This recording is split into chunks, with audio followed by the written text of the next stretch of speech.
السلام عليكم ورحمة الله تعالى وبركاته. مرحبا بكم في قناة كوكي نجاة مطبخ نجاة، ومرحبا بكم في فيديو جديد وصفة جديدة. اليوم ان شاء الله غادي نقدم لكم سلو باللوز بطريقة مبسطة وسهلة. كنتمنى تعجبكم الوصفة وكنتمنى تجربوها، وكنتمنى تتبعوا الفيديو من الاول حتى الاخير هكذا باش تنجح معكم الوصفة. دابا غادي ندوزو المقادير وطريقة التحضير. يعني اول حاجه اني كنقليو اللوز في الزيت بارده حتى كيولي وردي، ونخرجوه ونخليوه في شي شبكه باش يقطر من الزيت. من بعد غادي نطحنو. وكذلك بالنسبه للجنجلان غادي يكون منقي مزيان، مغسول مزيان، منقي ونشف، كنديرو في واحد المقله وكنحمرو حتى هو غادي نطحن منه النص، وغادي نوضح لكم في الفيديو الطريقه. ودابا غادي ندوزو المقادير كاملين. بسم الله على بركه الله. اللهم صل على سيدنا محمد وعلى اله وصحبه وسلم.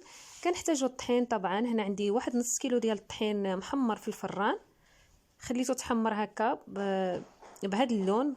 انا كيعجبني هذا اللون، كنحمرش كتر من هذا الشيء. والجنجلان حتى هو حمرته، النص ديال الجنجلان خليته هكا صاين حبوب، النصف الاخر طحناه، النصف الاخر طحناه، ها هو مطحون.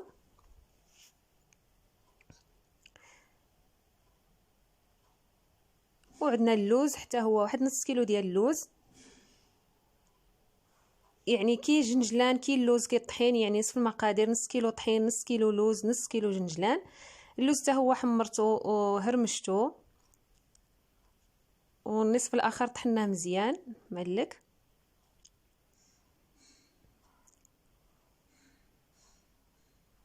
وكنخليو شويه ديال اللوز للتزيين. كنحتاجو العسل الحره. هنا درت العسل الحره 2 معالق كبار عامرين مزيان، 250 غرام ديال السكر كلاصي سبيسيال، معلقه كبيره ديال المسكه الحره مدقوقه مع السكر كلاصي، معلقه كبيره قرفه، والمعلقه ديال النافع، ومعلقه ديال حبه حلاوه. وهذه هي الزيت اللي قليت فيها اللوز، هذه نعجن بها. وهنا الزبده سبيسيال، الزبده الممتازه 250 غرام ديال الزبده. ما تستعملوش مارغرين في السلو لانها ما تجي زينه، وغادي في التالي غادي يقصح السلو. الاحسن ديروا الزبده الممتازه. في واحد القصعه غادي ندير طحين محمر. تقدروا تستعملوا الطحين القمح محمر، يعني لكم الاختيار. انا درت طحين عادي ديال فورس. غادي نضيف الجنجلان مطحون والجنجلان حبوب صاين،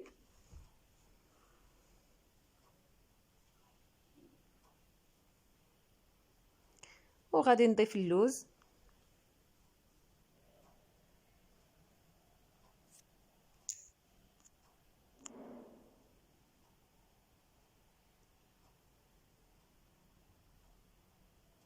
واللوز مطحون.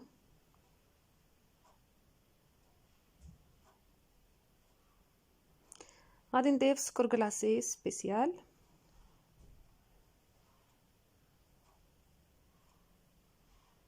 ميتين وخمسين غرام. اللي بغى ينقص الحلاوه يدير غير 200 غرام. معلقه كبيره ديال القرفه، معلقه كبيره ديال النافع، ومعلقه كبيره ديال حبه حلاوه مطحونين ومغربلين، ومعلقه كبيره ديال المسكه الحره، يعني المسكه الحره مدقوقه مع سكر كلاصي. صافي غادي نجمع مزيان هاد الشيء، نخلطهم باش تدخل المكونات في بعضياتها.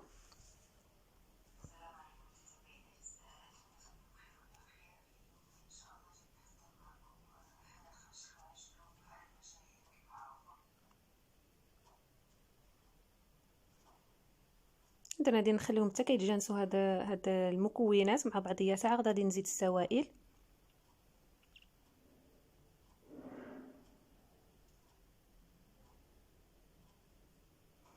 غادي نزيد العسل الحره كما قلت لكم 2 معالق كبار عامرين مزيان. هي كتلصق في الصحن.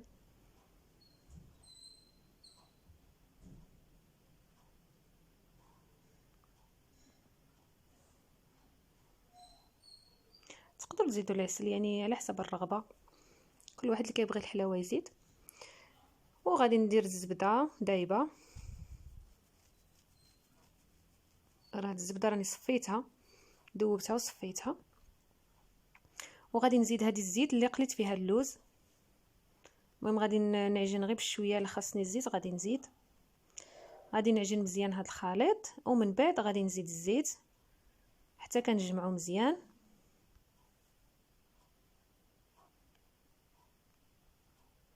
ندلكوه شويه بيدينا غير باش يجي معلك وزوين.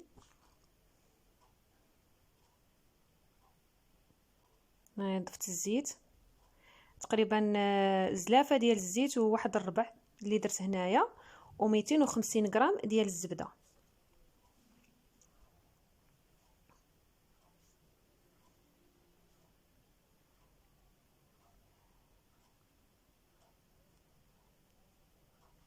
صافي كنحصلو هكا بحال هاد العجينه، انا كيعجبني بحال هكا صافي. وهذا هو الشكل النهائي ديال السلو باللوز. كنتمنى يعجبكم، وكنتمنى تبارطاجيو الفيديو مع الاصدقاء ديالكم وتشاركوا في مواقع التواصل الاجتماعي. وما تنساوش ديروا جيم للفيديو وتابونا في القناه الا كانت هذه اول زياره لكم للقناه ديالي. شكرا على التتبع ديالكم، والى اللقاء ان شاء الله في فيديو قادم ان شاء الله، وصفه جديده ان شاء الله باذن الله.